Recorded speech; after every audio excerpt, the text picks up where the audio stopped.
नमो अर्हन्ताडं नमो सिद्धाडं नमो आयर्याडं नमो उवच्छायाडं नमो लोये सव्वसाहूडम् मङ्गलं भगवान् वीरो मङ्गलं गौतमो गणी मङ्गलं कुन्दकुन्दात्यो जैनधर्मोऽस्तु मङ्गलम् सर्वमङ्गल्यमाङ्गल्यं सर्वकल्याणकारकम् प्रधानां सर्वधर्माणां जैनं जयतु शासनं जैनं जयतु शासनं जैनं जयतु शासनम् मोक्षमार्गस्य नेतारं भेत्तारं कर्मभूभृतां ज्ञातारं विश्वतत्त्वानां वन्दे तद्गुणलब्धये वन्दे तद्गुणलब्धये वन्दे तद्गुणलब्धये णमिदूणवड्डमानं परमप्पाणं जिणं तिसुत्थेन वोच्छामि रयणसारं सायारणयारधं मीणम्। श्रीमद् भगवत कुंकुंदाचार्य देव प्रणीत यह रयणसार प्राकृत ग्रंथ और इसकी जिस गाथा पर हम सभी अभी चर्चा कर रहे हैं वह गाथा हमारे दिगंबर महामुनिराजों की आहार चर्या का विशिष्ट प्रतिपादन करने वाली गाथाएं हैं। गाथा 113 पर कल हम सभी ने चर्चा शुरू करी थी। एक बार गाथा पाठ करते हैं। दिव्योत्तरण सरिच्छम जानिच्चाहो धरेदि जदि शुद्धो तत्ताय सपिंड समम भिक्षुतुः पाणिगद पिंडम। हे मुनि, यदि तेरे हाथ पर रखा हुआ आहार पिंड तपे हुए लोहे के पिंड के समान शुद्ध है तो उसे दिव्य नौका के समान जानकर ग्रहण कर। इस गाथा में आचार्य देव ने यह स्थापना करी कि मुनिराज शुद्ध आहार ही ग्रहण करते हैं। अशुद्ध आहार को वे मोक्ष मार्ग में अवरोध के रूप में मानते हैं, अतः वह उनके त्यक्त ही है, उसका उनके त्याग ही किया जाता है।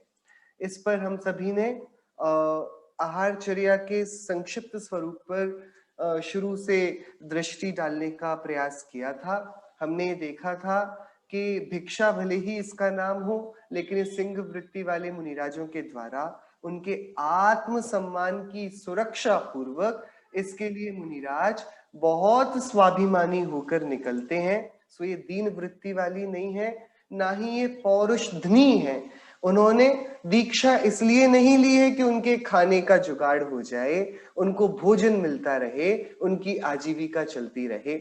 वे पौरुष के धनी हैं। जगत जहां पर मिथ्या पुरुषार्थों में अपना समय और दुर्लभ मनुष्य भव खराब कर देता है, वही मुनिराज ने सम्यक पुरुषार्थ की परिभाषा को पहचाना और सम्यक पुरुषार्थ करने के लिए उन्होंने इस सर्व संपत्करी नामक विधि से भिक्षाचर्या को चुना है, जो उनके समस्त पुरुषार्थ को, तप को, संयम को ईंधन प्रदान करने वाली होती है। ये मुनिराजों की भिक्षाचर्या का स्वरूप हमने इसमें से सर्व संपत्करी नामक भिक्षा यह मुनिराजों के द्वारा करने योग्य। इस पर फिर हम सभी ने चर्चा करी थी कि जो मुनिराज का आहार का काल है वह सूर्योदय के 3 घड़ी बाद और सूर्यास्त के 3 घड़ी पूर्व तक का रहता है, और मध्याह्न के करीब मुनिराज आहार के लिए उसके पूर्व निकलते हैं। और वे मुनिराज यह सब बहुत अच्छी सुबह से, उनकी सूर्योदय के बाद से ही उनकी जो दिनचर्या शुरू हुई है उसको करते हुए, पूरा करते हुए सिद्ध भक्ति पूर्वक निकलते हैं। निकलने के पहले 3 दृष्टि से विचार करते हैं। समय क्या हुआ, क्या इस समय भोजन बन जाता है जिस क्षेत्र में वे हैं और जिस ग्राम में अथवा नगर में वे आहारचर्या के लिए जाने वाले हैं, क्या उस ऋतु में, उस माह में, इस समय तक भोजन तैयार हो जाता है। फिर क्या उनको भूख लगी भी है, भोजन की आवश्यकता भी है, और फिर उनके क्या नियम थे और किस नियम के अंतर्गत आज की चर्या प्रारंभ होने वाली है। इस तरीके का विचार कर मुनिराज आहारार्थ गमन करते हैं। सो गमन करने में उनके यह स्पष्ट है कि ये 5 प्रकार के तथ्यों की रक्षा होनी चाहिए यदि मैं आहारार्थ गमन विधि को भी आदरता हूं तो। जिन शासन की रक्षा और उसकी आज्ञा का उल्लंघन ना हो जावे, मेरी स्वच्छंद वृत्ति ना हो जावे, मेरा आचरण सम्यक्त्व के अनुकूल बना रहे, रत्नत्रय स्वरूप आत्मा की रक्षा हो और संयम की रक्षा हो। यदि आहार चर्या में जाने से पूर्व मुनि को इन 5 में से किसी भी एक तथ्य में संशय जान पड़ेगा, वे आहार के लिए गमन नहीं करेंगे। और वे गमन करेंगे तब भी आहार के बारे में विचार नहीं करेंगे, संसार, शरीर और भोगों के स्वरूप का विचार कर वैराग्य भावनाओं को भाएंगे, स्वपर भेद विज्ञान को करेंगे, निरंतर सिद्धों का, अरिहंतों का स्मरण करेंगे। इस तरीके से सिद्ध भक्ति पूर्वक आचार्य आहार, मुनिराज आहार के लिए गमन करते हैं। सिद्ध भक्ति क्यों करते हैं? क्योंकि सिद्ध ही ऐसे हैं जो निराहारी हैं, बाकी सभी के आहार है। और मुनिराज को हमने आत्मानुशासन ग्रंथ से पढ़ा था कि आहार करना पड़ता है, भले ही आगम की आज्ञा से करते हैं, भले ही गृहस्थ द्वारा बार बार निवेदन किए जाने पर करते हैं, तो भी होता तो ये उनको लज्जा का ही कारण है। इस कारण मुनिराज तो चाहते हैं ये आहार की झंझट खत्म हो। इस कारण किसने आहार की झंझट खत्म कर दी है? कि सिद्धों ने कर दी है। तो सिद्धों का, मुनिराज सिद्धों की भक्ति करके, सिद्धों के स्वरूप का स्मरण करके और ये भावना भाकर कि कब मेरे ये सारे जितने भी विपरीत पराधीन पराश्रय से, शरीर के आश्रय से जो परिणमन करना पड़ रहा है परवशता से, ये सब आहार का, विहार का, निहार का, ये सारी बातें खत्म हो। आहारार्थ गमन यह मेरी बहुत कमजोरी व परवशता है और मैं एतदर्थ लज्जा का भी अनुभव कर रहा हूं, ऐसा विचार कर वे सिद्धों की भक्ति पूर्वक आहार के लिए गमन करते हैं। और फिर हमने उनके गमन का बहुत विस्तृत रूप यहाँ पर देखा था कि वे कैसी संकल्प प्रतिज्ञाएं करते हैं, कहाँ जाते हैं, कहाँ नहीं जाते हैं, कैसे घर के सामने खड़े होते हैं, कैसे घर के सामने खड़े नहीं होते, किसी को इशारा नहीं करते, शब्द से नहीं बोलते, बिजलीवत अपने शरीर को बस दिखा देते हैं। किसी का यदि भाव बने और किसी के हृदय में भक्ति जागृत हो तो नवदा भक्ति पूर्वक मुनिराज का अवगाहन पड़गाहन किया करते हैं। ये वाली बात भी हम सभी ने विचार में ली थी। अब ये वाली विचार मैं बात लेते ही हमारे हृदय में ये प्रश्न उठा कि जिस संकल्प की चर्चा चल रही है उस संकल्प का क्या स्वरूप है। आहारचर्या संक्षिप्त स्वरूप, संकल्प पूर्वक गमन का विधान। सो मूलाचारकार ने, वट्टकेर आचार्य ने वृत्ति परिसंख्यान नामक चतुर्थ बाह्य तप, टोटल 12 तप होते हैं, 6 अंतरंग तप, 6 बहिरंग तप, उसमें एक बाह्य तप के चलते चौथे नंबर पर वृत्ति परिसंख्यान नाम का बाह्य तप आता है, जिसको मुनिराज आदरते हैं, जिसका अभ्यास करते हैं। सो उसके संबंध में जो संकल्प की बात थी ना कि मुनिराज आहारार्थ विधि हेतु संकल्प की प्रतिज्ञा ग्रहण करके ईरिया समिति पूर्वक ग्राम नगर आदि में भ्रमण करते हैं। सो यह संकल्प किस प्रकार के हैं, हम सभी इसके कुछ उदाहरण देखते हैं। ये बहुत प्रकार के हैं, इनको भेदों में नहीं बांटा जा सकता। ये तो जैसे नाना प्रकार की अटपटी प्रतिज्ञा ले ली जावे उतने इनके प्रकार बन जाते हैं। फिर भी कुछ का स्वरूप हम यहाँ पर समझने की, पढ़ने की कोशिश करते हैं। मूलाचारकार ने वृत्ति परिसंख्यान नामक चतुर्थ बाह्य तप के प्रसंग में कहा है कि श्रमण को भिक्षा से संबद्ध कुछ संकल्प या अभिग्रह लेकर आहारार्थ गमन करना चाहिए।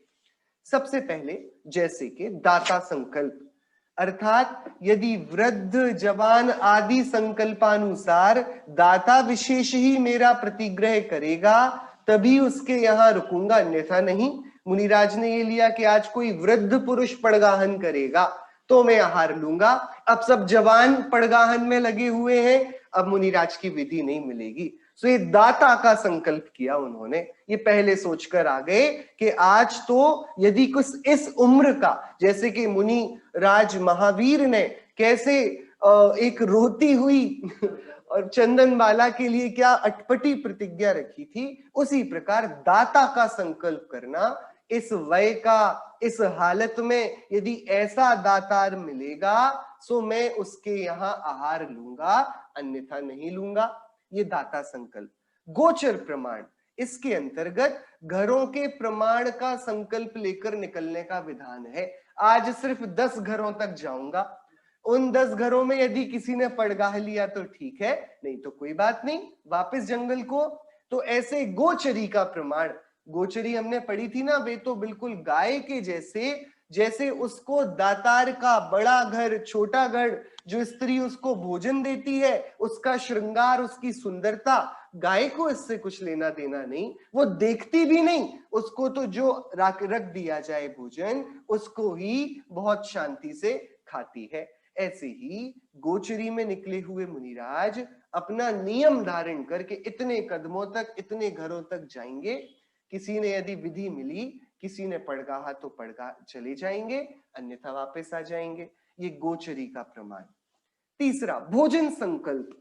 कान से पीतल आदि धातु या मिट्टी के पात्र विशेष से यदि भिक्षा देगा तो स्वीकार करूंगा, अन्यथा नहीं।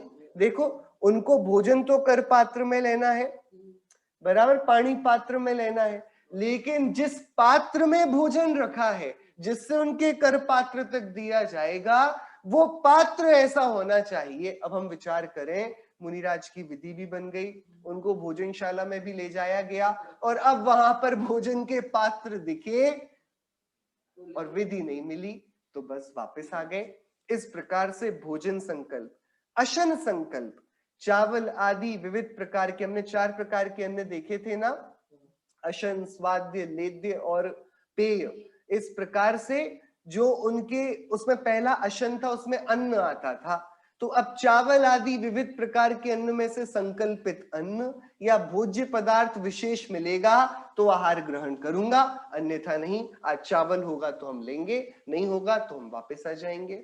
इस प्रकार से और भी अनेक प्रकार से संकल्प लेकर गमन करते हैं। ये मूलाचारकार ने ऐसे 4 उदाहरण दिए। भगवती आराधना में भी बहुत सारे प्रकारों के संकल्प विधान के उदाहरण दिए हैं। पहला है, ये बड़े अटपटे, हम समझते हैं इनको, गत्वा प्रत्यागता। जिस मार्ग से पहले गया लेकिन विधि नहीं मिली, उसी मार्ग से लौटते हुए यदि भिक्षा मिलेगी तो ग्रहण करेंगे, दूसरे रास्ते से नहीं लौटेंगे। चलो यहां नहीं मिला, वो वाले रास्ते से निकलते हुए जंगल को जाएंगे, जिस रास्ते से गए उसी से ही लौटेंगे। यदि मिल जाए तो ठीक है, नहीं तो कोई बात नहीं। तो गत्या प्रत्यागता, जहां से गए वहीं से आएंगे, मिल जाए तो ठीक, नहीं तो कोई बात नहीं। जाते टाइम किसी ने नहीं पड़गाहा, अब लौटते टाइम पड़गाहने की कितनी संभावना बनेगी, बहुत कम है, विशेष उसमें नहीं होगा। इसके बाद अजुर्वाधी, सीधे मार्ग से भिक्षा मिली तो ग्रहण करूंगा, अन्यथा नहीं। इस प्रकार मुनिराज अब मोड़ वगैरह नहीं लेते, सीधे मार्ग से यदि भिक्षा मिलेगी तो फिर ग्रहण करूंगा, अन्यथा नहीं। ये अर्जुर्वादी नहीं है, ये ऋजुर्वाथी है, वहां पर प्रिंटिंग मिस्टेक है, टाइपिंग मिस्टेक। ऋजुर्वीथी है वो। ऋजुवीथी में सीधे मार्ग से यदि उनको मिल जाए भिक्षा तो लेते हैं आहार, अन्यथा वे इधर उधर गलियों में नहीं जाते।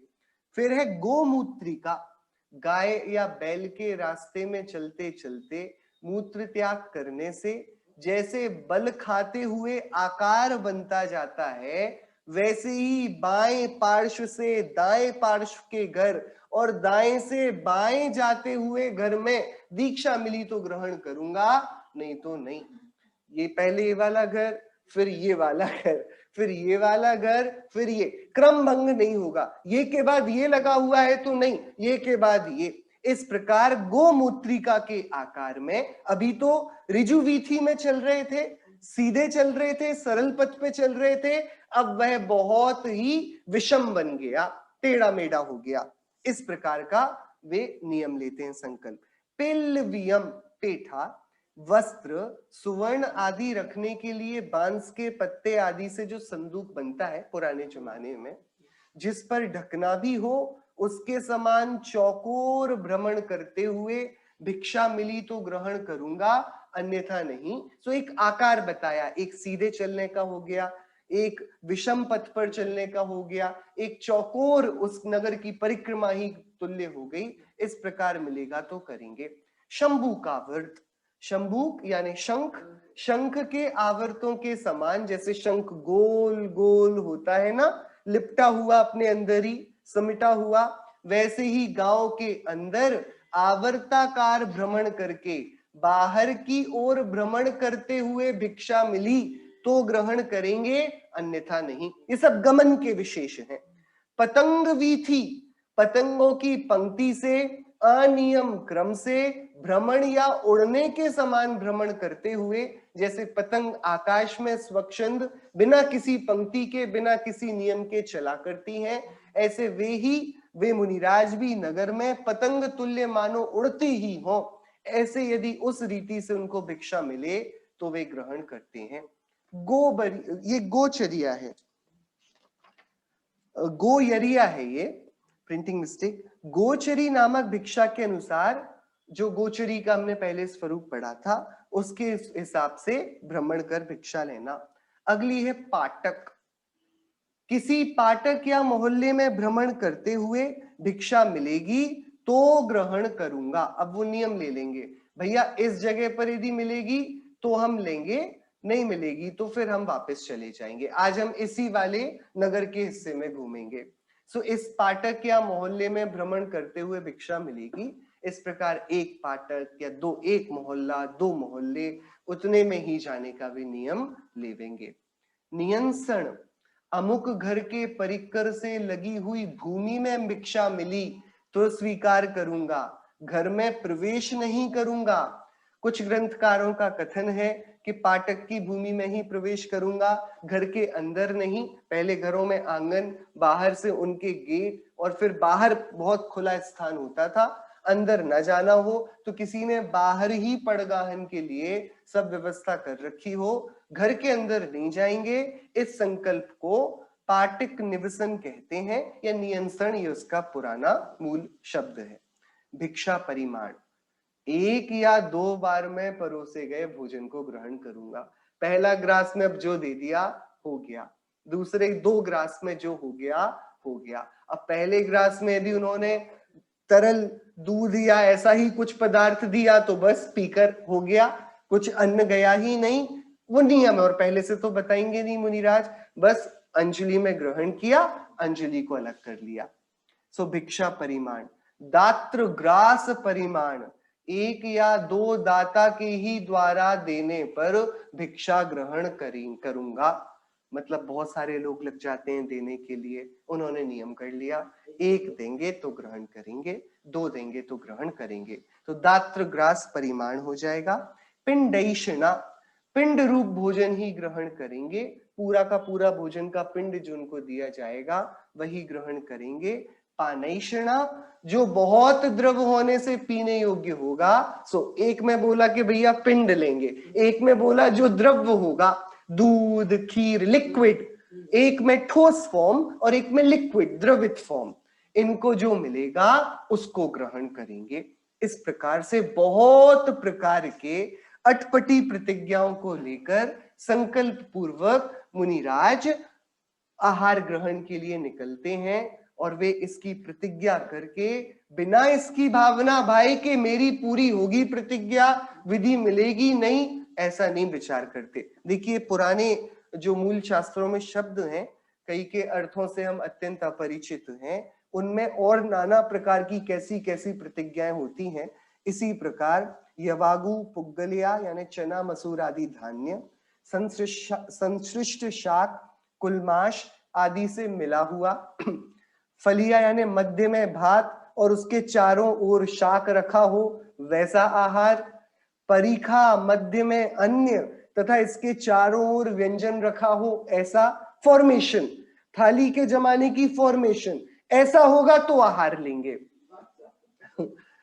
तो वैसा आहार पुष्पों सहित व्यंजनों के मत पुष्पावली के समान चावल रखा हो, मतलब ये समान, हाँ पुष्प समान ऐसा सजा, शुद्ध गोपाहित यानी शुद्ध बिना कुछ मिलाए ही, मन से अपहित यानी मिले हुए शाक व्यंजन आदि, जिसके हाथ लिप्त हो जाएं ऐसा लेपकृत, अलेपकृत ऐसा कि जिससे हाथ लिप्त ना हो, इस प्रकार का सिक्त रहित और सिक्त सहित ऐसा भोजन मिलेगा तो ग्रहण करूंगा, इत्यादि नाना प्रकार के नियमों का संकल्पों का लेकर वे अंदर तक की, कितनी अंदर मतलब ऐसा भोजन रखा होगा, इस पात्र पर होगा, इस विधि से जाने पर, इस क्षेत्र पे जाने पर, इस प्रकार के पुरुष के देने पर, इस प्रकार की उम्र के वय के पुरुष के देने पर यदि होगा तो हम लेंगे। ऐसी नाना प्रकार की संकल्पों को धारण कर वृत्ति परिसंख्यान तप के अंतर्गत वे अपनी वृत्ति को एकदम अनुशासित बनाते हैं, ताकि वे निरंतर वैराग्य आदि भावनाओं को भाकर समता का अभ्यास करते रहें। इसके आगे और भी विचार इसमें जाता है, जो अब ये वृत्ति आदि संकल्प होने के बाद इसी प्रकार पात्र, दाता आदि अनेक प्रकार के संकल्प अपनी शक्ति के अनुसार ग्रहण करके मुनिराज आहारार्थ गमन करते हैं। संकल्पों के पूर्ण होने पर यदि भिक्षा लाभ होता है तो प्रसन्नता नहीं, और भिक्षा ना मिलने पर दुखी नहीं होते, क्योंकि श्रमण जन तो सुख दुख दोनों में आकुलता रहित मध्यस्थ होते हैं। वे भिक्षा लाभ के लिए किसी सद्गृहस्थ की प्रशंसा या उनसे याचना नहीं करते। श्रमण भिक्षाचर्या के लिए निकलें, परंतु अपना आगमन सूचित करने के लिए अस्पष्ट शब्दादि का संकेत नहीं करते, अपितु बिजली की चमक के समान अपना शरीर मात्र दिखा देना ही पर्याप्त मानते हैं। जिस श्रावक के यहाँ श्रवण को आहार की विधि मिलती है, वे पिछी और कमंडल को वाम हस्त में एक साथ धारण करते हैं और दक्षिण कंधे पर पंचांगुली मुकलित दाहिना हाथ रखकर आहार स्वीकृति व्यक्त करते हैं। श्रावक जब देखता है कि मुनिराज के संकल्पानुसार आहार विधि उसके यहाँ मिल गई है, तब वहां स्थित मुनिराज को 3 बार परिक्रमा देता है। तब मन शुद्धि, वचन शुद्धि, काय शुद्धि कहकर, आहार शुद्धि कहकर उन्हें आहारार्थ घर में प्रवेश के लिए आग्रह करता है। सचित, तंग, गंदे व अंधकार युक्त स्थान में श्रमण प्रवेश नहीं करते, क्योंकि संयम विराधना की आशंका रहती है। अब मुनिराज जब ये विधि मिल जाए, उनके संकल्प पूरे हो जाएं, अब वे थोड़ा और विचार करेंगे। अभी तो पात्र को देखा है, थोड़े बहुत जो बाहर के नियम थे वो मिल गए हैं। अभी लेकिन जिस घर में उन्हें जाना है, सो उसके आहार ग्रहण के योग्य घर की भी तो स्थिति देखी जाएगी। स्थिति यानी कि वहां पर उनके अहिंसादी 5 महाव्रतों पर कोई आक्रमण तो नहीं होने वाला, कोई उनमें उनके पालन में व्यवधान तो नहीं पड़ने वाला। तो फिर जो अगला इसमें विषय आता है, वह विषय है आहार ग्रहण के योग्य घर का। उसके पूर्व जो सामान्य भैक्ष शुद्धि है ना, उसके लिए कुछ तथ्य हैं। ये तथ्य मैं आपको कुछ पढ़कर सुनाता हूँ। ये नाना ग्रंथों की टीकाओं में से तथ्य संकलित किए गए हैं, जो हम सभी को जागृति थोड़ी देते हैं कि मुनिराज का जो सोचना है गृहस्थों के पास जाने पर भी, वह कितना व्यापक है।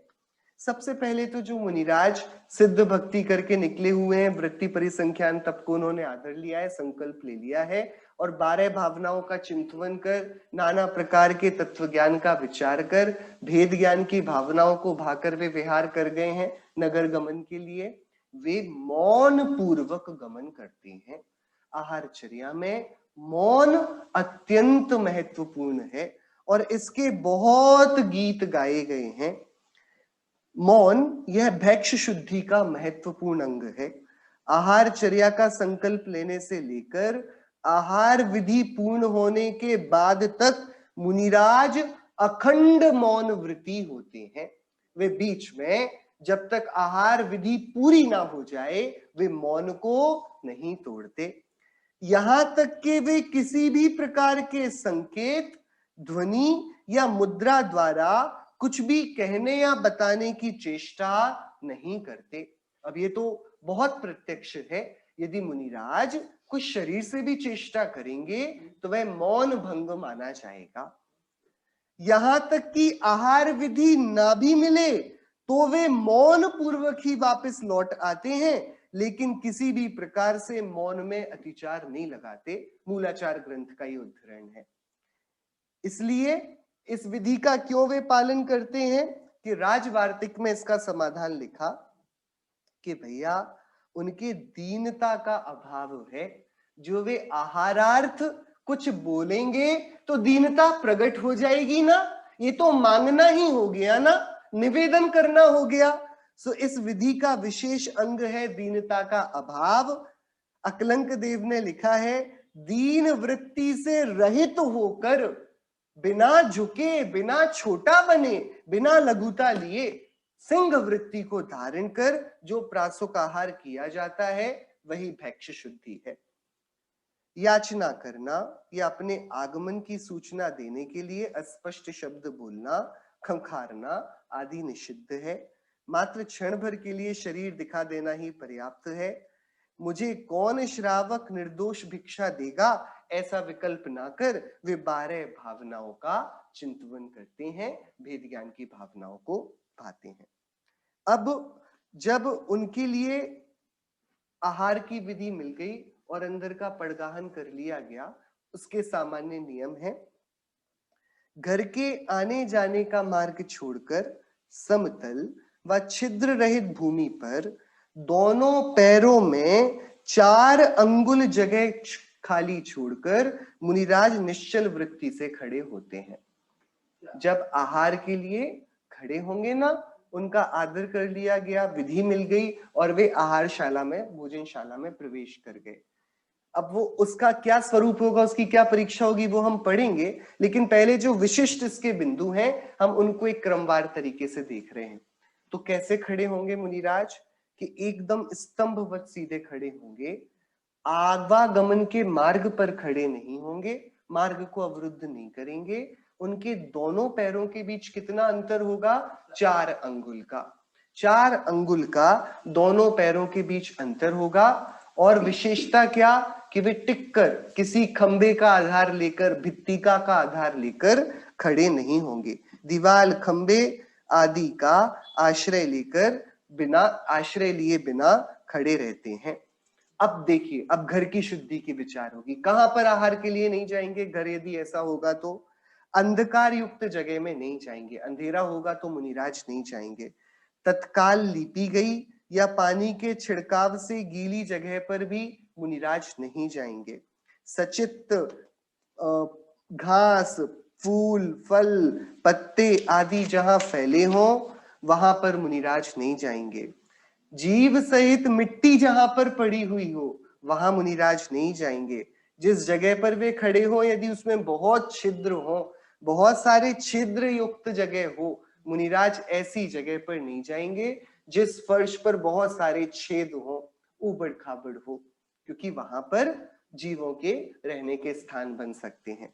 जहां पर त्रस जीव ही घूम रहे हो, चींटियां चल रही हो, छोटे छोटे सफेद जीव दिखते हो चलते हुए, मुनिराज वहां पर नहीं जाएंगे। जो मूत्र, रक्त, विष्ठा आदि से अपवित्र हो, ऐसी जगहों पर जाने में जीव हिंसा की तो प्रचुर संभावना है ही, संयम की विराधना व मिथ्यात्व की आराधना का दोष लगता है। संयम की विराधना इज इक्वल टू मिथ्यात्व की आराधना, इनका दोष लगता है। इनके अतिरिक्त धान के छिलके, गोबर, भस्म यानी राख, भूसा, पेड़ के गिरे हुए पत्ते, पत्थर के टुकड़े आदि जहां पर पड़े हों उस भूमि पर चलकर मुनिराज आहारचर्या नहीं करते, क्योंकि इनमें जीव हिंसा की प्रचुर संभावना है। छोटे छोटे कंकरों के नीचे जीव फंसे हुए हों, गिरे हुए पत्ते पेड़ के, तो उन पे तो वैसे ही नहीं चलना है और उनके नीचे भी जीव हो सकते हैं। भूसा और राख, इसके अंदर भी जीव पाए जा सकते हैं नीचे, इन पर मुनिराज चलकर आहार के लिए गमन नहीं करते। सब भगवती आराधना के उदाहरण है। अब देखिए कहां पर नहीं जाएंगे मुनिराज, जहां पर लोग किसी कार्य में लगे हुए हों, लोग व्यस्त हों, परेशान हो, उनके चेहरे पर दीनता दिख रही हो, वहां पर भी साधु आहारचर्या के लिए नहीं जाते। ऐसी जगह में जाने पर उन लोगों की पीड़ा बढ़ सकती है या विसंवाद हो सकता है। जब गृहस्थ श्रावक के घर में आहारचर्या के लिए जाएंगे श्रमण, तब वे किन किन बातों का ध्यान रखेंगे? निकृष्ट आचरण वाले कुल में आहारचर्या न करें, उनके शील में लांछन लगेगा। जिन घरों में 7 व्यसनों की प्रवृत्ति हो, मद्य का सेवन, मांस का सेवन, चोरी की जाए, परिस्त्री गमन, वेश्यागमन, आखेट, जुआ, ये जिन घरों में चलता हो, जहां पर अभक्ष भक्षण होता हो, उनको कहलाता है हीन आचरण सहित। मुनिराज निकृष्ट आचरण वाले कुल में आहारचर्या के लिए नहीं जाते। देखिए, नहीं पता रहे तो पता नहीं, फिर तो अब यदि किसी ने वेश ही वैसा बनाकर बहुत अच्छे से दृश्य खड़ा किया है अपने विशुद्ध होने का, तो वहां पर तो संभावना है कि शायद मुनिराज को पता ना पड़ने पाए। लेकिन अगर मुनिराज को पता हो कि यहाँ ये होता है, इन घरों में अभक्ष भक्षण होता है, मुनिराज यदि ये जानकर भी उनके यहाँ जाते हैं, सो भगवती आराधना ग्रंथ में इसका निषेध है। निकृष्ट आचरण वाले कुल में आहारचर्या नहीं करते, उनके शील में लांछन लगता है। दुराचरणी स्त्रियां या वेश्या आदि के घर में आहार नहीं लेते, ऐसा करने से जैन धर्म की लोक निंदिता होती है। लोभी कंजूस मन वाले के यहाँ मुनिराज आहार नहीं लेते, क्योंकि वह प्रसन्न मन से नहीं देता, संक्लेश भाव करता है।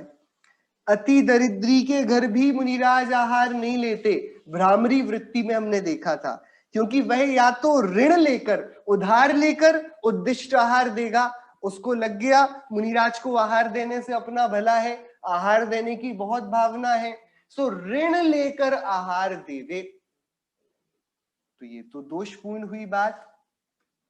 सो वह या तो ऋण लेकर उद्दिष्ट आहार देगा, जो आहार ऋण पूर्वक लिया जाता है, वो ऋण लेकर, यदि आप अपने लिए तो ऋण को लेकर नहीं बना रहे हो रोज, अब मुनिराज को अब मुनिराज एडिशनल मेंबर हो गए भोजन के लिए, तो अब आप उनके लिए भोजन लेकर आ रहे हो ना, तो उनके लिए हुआ तो उद्दिष्ट हो गया, इस कारण ऋण वाला भोजन उद्दिष्ट ही होता है। ठीक है? या बच्चों को भरपेट ना खिला पाने के कारण, तो दरिद्री की दो बातें बन सकती हैं। उसके यहाँ यदि आहार लेने गए, यदि उसने उधार लेकर दिया है तो उद्दिष्ट हो गया, अथवा मुनिराज आए, उन्होंने आहार कर लिया, अब उसके घर पे पर्याप्त भोजन नहीं बचा बच्चों के लिए, तो अब संक्लेश परिणाम होंगे ना। मुनिराज किसी के संक्लेश परिणामों में निमित्त नहीं बनते, ये राजवार्तिक अकलंकाचार्य देव ने लिखा है। सो वे दरिद्री, अति दरिद्री के यहाँ भी आहार नहीं लेते। ऐसा नहीं है कि गरीबों से उनको कुछ वे तो अत्यंत दया के, अनुकंपा के भंडार हैं, वे नहीं चाहते हमारे द्वारा किसी के ऊपर कुछ कष्ट हो, कोई भार रूप हम किसी के सामने बने, भ्रामरी वृत्ति का उनके व्रत है ना। मदिरा पीने वाले, नीच कर्म करने वाले, चांडाल, बंदीजन व कोतवाल आदि के यहाँ आहारचर्या नहीं करते।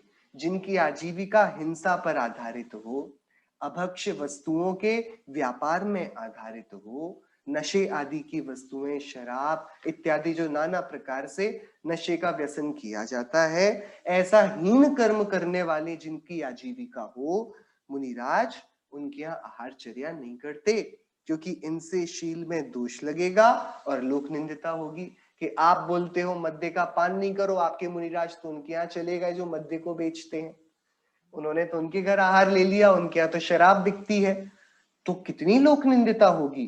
तो यहाँ पर अपनी ही जो उपदेश है उसी की बाधा आएगी। इस कारण मुनिराज, जिनकी हिंसा आदि का कार्य हो, चांडाल आदि को राजा जब मृत्यु दंड देते थे, आज के समय में जो कोर्ट कैपिटल पनिशमेंट्स देते हैं, तो जो उसको एग्जीक्यूट करते हैं एग्जीक्यूशनर्स, ये सब जिनकी भी ये वाले कार्य हैं, उनके यहाँ मुनिराज आहार नहीं लेते। किसी की आजीविका मछलियों को पकड़कर बेचने से चलती हो तो हिंसा वृत्ति का कार्य है। इस प्रकार से सब समझना, क्योंकि इनसे शील में दोष और लोक निंदिता होती। अब छठवां थोड़ा गंभीर, मतलब अटपटा हमको लग सकता है, लेकिन गंभीरता से विचारने जैसा है। गायक की आजीविका करने वालों अर्थात गवैयों के यहाँ आहारचर्या नहीं करते, क्योंकि ये याचक वृत्ति के होने से निर्माल्य द्रव्य का आहार करा सकते हैं, क्योंकि इन्हें तो अपनी कला से सर्वत्र कुछ प्रतिधन की ही इच्छा रहती है। सो इनको जो किसी ने इनके गायन अथवा वादन के कारण इनको अन्न आदि दे दिया, जो कि निर्माल्य था, वह मुनिराज को दे दिया जाएगा। इस कारण मुनिराज, मतलब ये हमारे यहाँ कितना इस पर विचार किया गया है, कृतकारित अनुमोदना का कितना गंभीर, कहीं भी दूर से भी हम किसी पाप के भागी ना बन जाएं, किसी ऐसे कार्य के अनुमोदक ना बन जाएं जो अनीति युक्त है। माली का काम करने वालों के यहाँ भी आहार ना लें, क्योंकि इनके कार्य में जीव हिंसा प्रचुर होती है और सचित्त पदार्थों के दोष के साथ साथ वे सजावट के लिए सचित्त फूलों का प्रयोग कर मुनिचर्या में भारी दोष लगा सकते हैं, क्योंकि वीतरागी जिन धर्म में सचित्त फूलों आदि के प्रयोग का निषेध है। ये इनकी विशेष, यदि इन पर आप लोगों को संशय हो, शंका हो, तो अन्य विद्वानों से अपन इस पर चर्चा करेंगे, लेकिन जो इस लिस्ट में दिए गए हैं मैं उनको आपको पढ़कर सुना रहा हूं। यदि कुछ आपको लगे ऐसा क्यों है तो आप बताइएगा, हम विद्वानों से चर्चा इस पर और करेंगे। तेली का व्यवसाय करने के यहाँ भी प्रचुर जीव हिंसा के कारण आहारचर्या का निषेध है। तेली का व्यवसाय करने वालों के यहाँ भी इसी प्रकार। अब थोड़ा यदि लगे प्रश्न तो हम बड़े विद्वानों से पूछेंगे इसको। सुनार, रंगरेज, कपड़े रंगने वाला आदि के घरों में तेजाब के प्रयोग की बहुलता से जीव हिंसा अधिक रहती है, अतः इनके घर पर भी मुनिराज के लिए आहारचर्या का निषेध है। मतलब एसिड्स का यूज होता हो घर में, बहुत तेजाब आदि का यूज होता हो जिनकी आजीविका में ही, उनके यहाँ भी मुनिराज आहारचर्या के लिए सुनार, रंगरेज, कपड़े रंगने वाले, इनके घरों में भी जिनके यहाँ तेजाब का, एसिड का यूज होता है, इन सभी के लिए बोध पाहुड़ की टीका दी हुई है। उन सब में ये सारी बातें लिखी गई हैं पंडित जयचंद जी छाबड़ा जी ने। इनके यहाँ आहारचर्या का निषेध करते हुए यहां तक कह दिया गया है बोध पाहुड़ में, इनके यहाँ आहार, जो ऊपर जितने भी लोग गिनाए ना, इनके यहाँ आहार करने से अच्छा है कि स्वयं पका कर खा लेना, क्योंकि इनके यहाँ आहारचर्या करने में सभी पापों का दोष लगता है।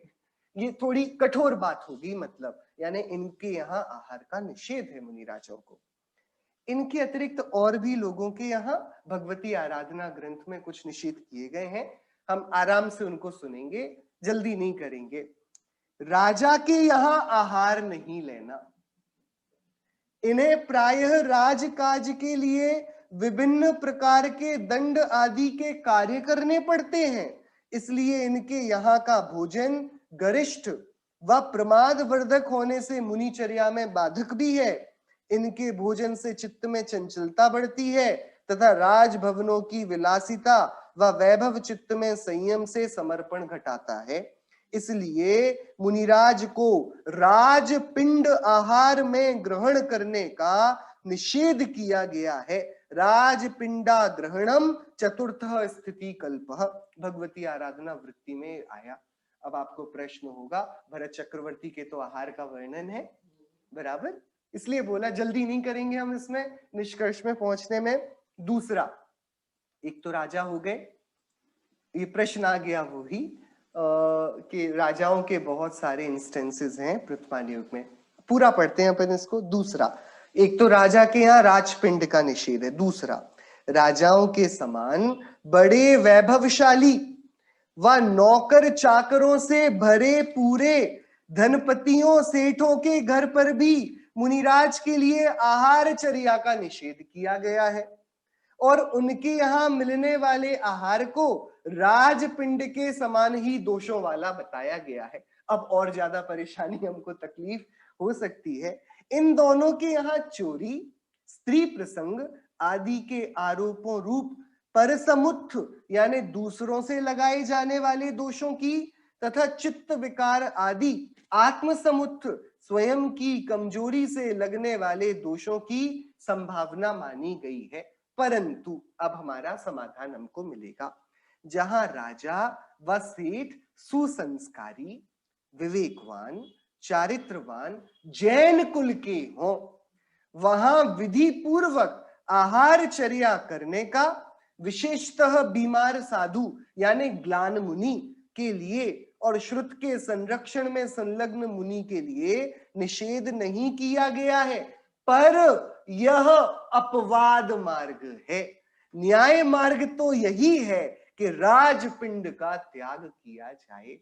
ये जो भरत चक्रवर्ती आदि के यहाँ चौथे काल के बड़े बड़े राजा, तीर्थंकरों के कालों के राजा हैं, तब न्याय नीति आदि की व्यवस्था सुदृढ़ थी, जीवों का चारित्रिक उत्थान बहुत ऊंचा था। न्याय नीति वे स्वयं स्वभावतः ही पालते थे, किसी के भय से नहीं, और अन्याय अनीति के प्रति उनकी उदासीनता ही थी, उसे वे क्षोभ का कारण मानते थे। तो उस समय तो ये वाली जीवों के हृदय में इतनी कलुषता थी नहीं। अब काल क्रम से हमने देखा था ना, आचार्य गुणभद्र देव ने कलिकाल रूपी चक्रवर्ती का ये कार्य है कि मुनिराजों को भी याचक बना देता है, ये हमने पढ़ा था आत्मानुशासन में। तो इस कली काल में बहुत कुछ संभव है। राजपिंड बड़े बड़े सेठों के यहाँ आहार लेने से एक तो मुनिराज को आत्मसमुत्थ अपने आप ही विकार आने लगे, अरे मुझे तो देखो, मैं सेठों के यहाँ, राजाओं के यहाँ, मिनिस्टर्स के यहाँ आहार लेता हूं, सो वहां मान का प्रसंग बनने की संभावना है। प्लस आज वे बड़े बड़े राजा, मिनिस्टर्स, सेठ जरूरी नहीं चारित्रनिष्ठ हो, उन्होंने जैन कुल को धारण करने के पश्चात भी जैन गुणों को आदरा हो जीवन में। सो मुनिराज तो जिनका सदाचारी जीवन है, न्याय नीति को जो अपने आप स्वयमेव बिना किसी दबाव के प्रसन्नता से अपनाते हैं, उनके यहाँ मुनिराज आहार ले सकते हैं। लेकिन सामान्यतया यानी इस काल में तो ये वाली बात गड़बड़ी की है। न्याय मार्ग तो यही है, राजपिंड का त्याग किया जाए। स्पष्ट रूप से दिशा निर्देश करते हुए आचार्य देव लिखते हैं कि अत्यंत दरिद्री लोगों के घर, विलासी राजाओं के, श्रेष्ठियों के घर का त्याग करके मुनिराज को मध्यम व छोटे घरों में संस्कारी श्रावकों के यहाँ आहारचर्या करनी चाहिए। तो सामान्य इसका अर्थ इतना ही है कि जो कोई भी, चाहे वह राजा हो, श्रेष्ठी हो या सामान्य श्रावक हो, कोई भी हो, यदि वह सदाचारी है, मूल जिन आज्ञाओं का पालन करता है, साधारण और उच्च उसका आचरण है, साधारण जीवन है, सो मुनिराज उसके यहाँ आहार ग्रहण करते हैं। अब इसके बाद और भी इसमें विशेष है, जिन गृहस्थों के घरों में भोजनार्थ रंगोलियां बनाई गई हो, रागी देवताओं की स्थापना जिनके घरों में हो, जहां बहुत लोगों की भीड़ इकट्ठी हो, जहां बहुत सी आसंदियां यानी कुर्सी सोफे आदि लगे हों और उन पर लोग विश्राम आदि कर रहे हों, वहां भी मुनिराज को आहारचर्या नहीं करनी चाहिए, क्योंकि वहां मुनिराज को आहार दान गृहस्थ का नित्य कर्म नहीं है। आयोजन रूप होने के कारण रंगोली बन गई है, टेंट लग गया है, सोफे बिछ गए हैं, भीड़ आ गई है, तो वह आयोजन हो गया, इसलिए वह नियमित से उद्दिष्ट आहार ही है, और उद्दिष्ट आहार का मुनिराजों के त्याग है। सीधी बात है इसमें। इनके अतिरिक्त देखिए, इन लक्षणों से स्पष्ट हो जाता है कि वह ना तो नैष्ठिक श्रावक और ना ही मुनिराज की आहारचर्या से परिचित है, जिसने डेकोरेशन कर रखा है इतना। साथ ही रागी देवी देवता की स्थापना से उसका ग्रहित मिथ्या दृष्टि होना भी सिद्ध होता है। इन सब कारणों से ऐसे घरों में मुनिराज का आहारचर्या आदि का निषेध है। ये सब भगवती आराधना की वृत्ति में आया हुआ है। इसके अतिरिक्त पूर्व जमाने की बात है, अभी के डेकोरेशन टेंट की हो जाएंगे, जहां पताकाओं टेंट आदि से सजावट की गई हो, यज्ञशाला हो, दानशाला हो, विवाह का घर हो, एकांत में बना घर हो, उद्यान फार्म हाउस हो, उद्यान गृह, केले छोटे पेड़ों लताओं से घिरा हुआ घर हो, नाट्यशाला हो, गंधर्वशाला यानी गायन स्थल हो, ऐसे स्थलों पर यदि पड़गाहन भी किया जाए तो भी मुनिराज को आहारचर्या करने का स्पष्ट रूप से निषेध किया गया है। विशेष रूप से वीतरागी जिन मुद्रा जिन बिंब के अतिरिक्त अन्य रागी देवी देवताओं की पूजा भक्ति की जिस घर में रंच मात्र भी संभावना हो, वहां मुनिराज को किसी भी स्थिति में आहारचर्या नहीं करनी चाहिए, ऐसा स्पष्ट निर्देश राजवार्तिक, क्रियाकोश इत्यादि ग्रंथों में किया गया है।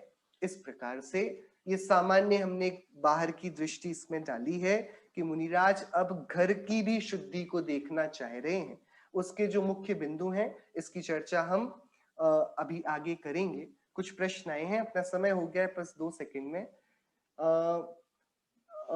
अभक्ष जिसका मुनिराज को जिनको मुनिराज को आहार देना हो, उनके लिए कौन कौन से अभक्षों का त्याग, जो जिनागम में भक्ष रूप कहे हैं, 5 प्रकार के अभक्ष हैं।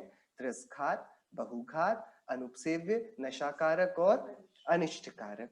सो तिरस्घात में मांस आ जाएगा, बहुघात में जमी कंद आदि आ जाएंगे, आलू प्याज लहसुन इत्यादि।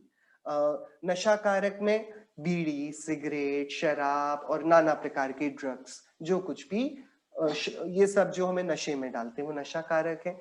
अनिष्ट कारक में हमारे शरीर की प्रकृति है कि हमें जल्दी सर्दी हो जाती है, डॉक्टर ने बोल रखा है ठंडा नहीं खाना है, हम रोज आइसक्रीम खा लेते हैं, सो वो अनिष्ट कारक अभक्ष्य है मेरे लिए। मुझे शक्कर सूट नहीं करती, मुझे बढ़ जाती और मैं उसको खाऊं तो मेरे लिए अभक्ष्य है, तो ये वाले अभक्ष्य का भी त्यागी। और अनुपसेव्य, जो उत्तम पुरुष नहीं ग्रहण करते, झूठा भोजन, मलमूत्र, थूक आदि, ये सब की तो कोई बात है नहीं। ये 5 प्रकार के भक्ष्य हैं, इनका त्याग सभी उत्तम पुरुषों के होता है, उनको ये वाले त्याग करने हम सभी को करने चाहिए। और भी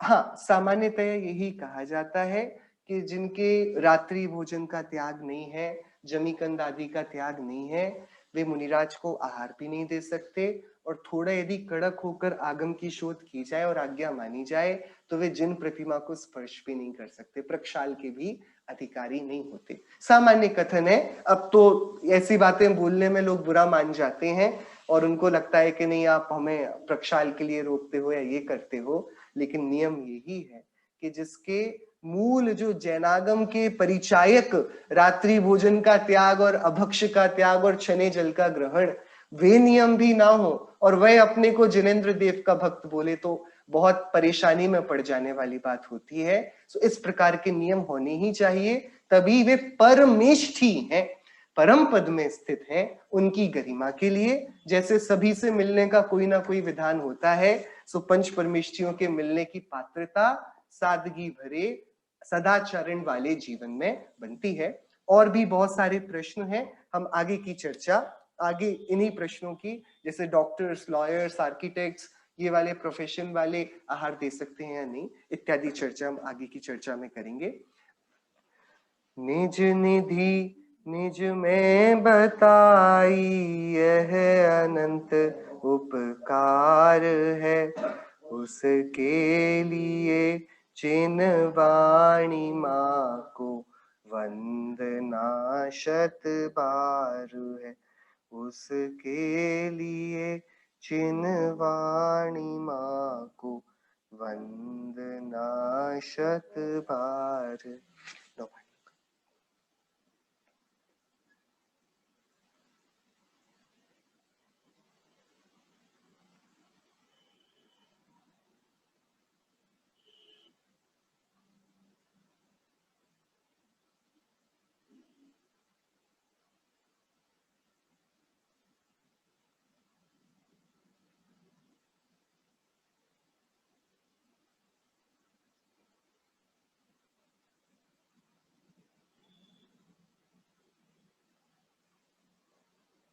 अंतर्मुख मुद्रा वन सर्व शनेन्द्र भगवंतों की जय हो। द्वादशांग मई जनवाणी माता की जय हो। समझ वीतरागी भावलिंगी महामुनि राजों की जय हो। अहिंसा में जैन धर्म की जय हो। तीर्थंकर वर्धमान स्वामी की जय हो। श्रीमद् भगवत कुंकुंदाचार्य देव की जय हो। श्री रैण सार ग्रंथ की जय हो। जय जिनेन्द्र।